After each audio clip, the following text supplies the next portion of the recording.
Hi, my name is Gibson, and I'm the co-owner and creator of the Personal Development School. This is your daily breakthrough video, and in this video, we're going to talk about the 5-to-1 rule, aka the golden relationship ratio to predict whether or not a relationship will last. So this is a real thing, and this has been studied very extensively by the Gottman Institute, which, if you're not familiar, has done some of the most extensive research on couples ever, to the point where they literally would get couples to stay in a hotel and have cameras there at all times, filming them 24/7, and sort of like have this ability to study in depth people's interactions behind closed doors, all these different things, to really get into the minds of people when they're not trying to be on their best behavior or things like that, and be able to really see more deeply into the interactions between people. And it's the Gottman Institute themselves that came up with this ratio. And I'm going to explain to you in this video what it means. We're going to talk a little bit about what to do. But before you dive into this video, I would love to hear what you think the 5-to-1 rule means. And I'd love to hear, before you go into all the content, what do you think this is about? Why do you think it matters? And what do you think are important predictors of a relationship lasting? And then we'll talk about this specifically. And also, if you haven't already checked it out, we have a 25% off coupon code in the description box below, to try out the school. And there's a money back guarantee. When you jump into the school, you get access to like 40 plus pre-recorded courses, very intensive workbooks. We have live calls every week with myself, all over video chat. And then we have our calls with our attachment coaches, and all of that comes included. So check it out. There's a link in the description box below.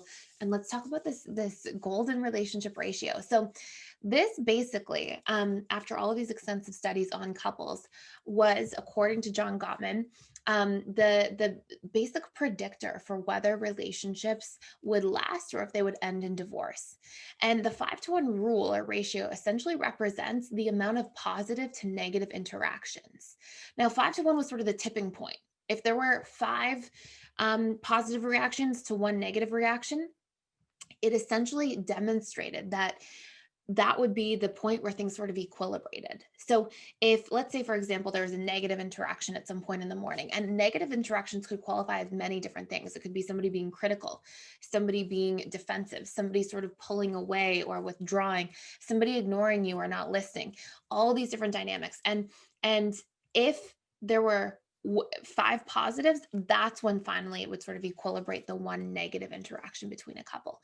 Now, that's the cutoff that would sort of predict, okay, if it goes below that, then people are on a trajectory towards splitting up in a relationship. If it stayed above that, if it was 10-to-1 or things like that, then of course this relationship was more likely to stay the course and to be able to last. Now, here are some really interesting, and this was literally out of everything that was studied at the Gottman Institute, which, of course, as we've discussed, has done very, very extensive studies into relationships and interpersonal dynamics. This was the number one thing that was found. So not whether somebody cheated in a relationship, not whether, it wasn't the giant things that happened in a relationship. It was the series of small things that happened on a daily basis between couples that actually had the biggest impact.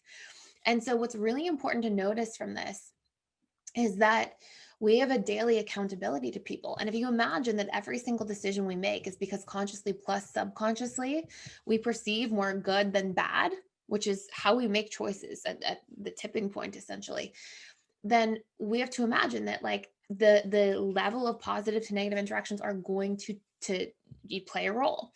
And basically, if there's one negative thing that happens, the couples collectively, if you're working on this, if you're learning about this right now, it's very important to take accountability for, like, okay, we have to have 5 positive interactions.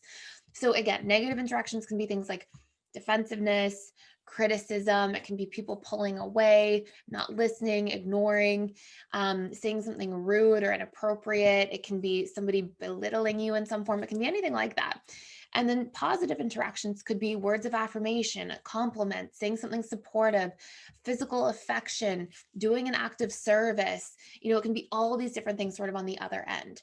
And of course, from my perspective, the study didn't go into this specifically, but of course, when you can incorporate things that are meaningful to your partner on the positive side, it's going to have an even greater impact. So for example, if you give a word of affirmation to a partner after an unhealthy interaction, that's wonderful. But if you give words of affirmation to your partner and it's their love language, that's going to have an even greater impact.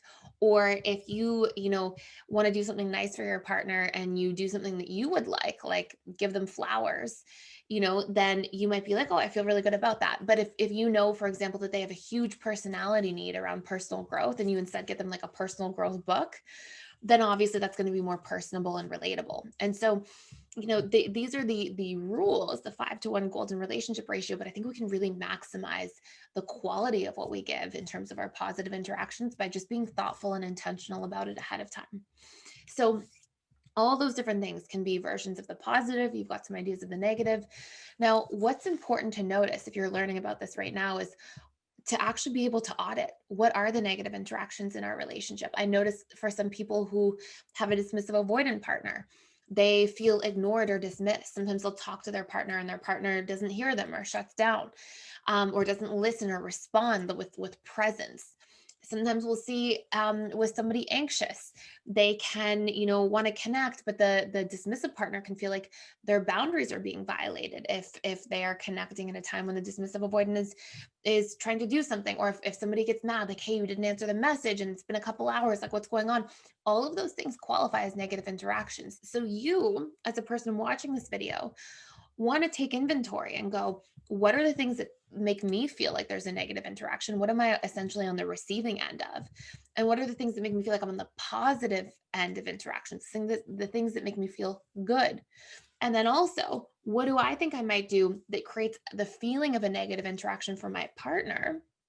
And what are the things that I can do to create a more positive interaction according to what they value?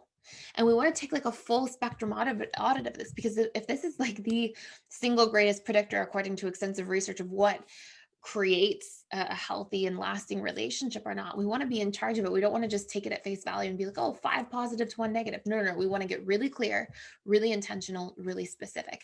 And then ideally, what we want to be able to go on to do is then have this conversation with our partner. Like, hey, I learned about the golden relationship ratio today.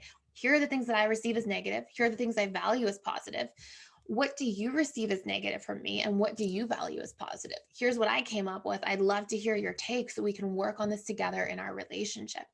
And this is part of what relationships are about: communication, clarity, understanding of one another, putting in an effort on a regular basis. And the more you can create that and the more you can have that consistency, the more value you naturally place on your relationship, and the better you feel about it. And then the more we value things, the more likely we are to care for them effectively. And so all of these things are really, really important to note.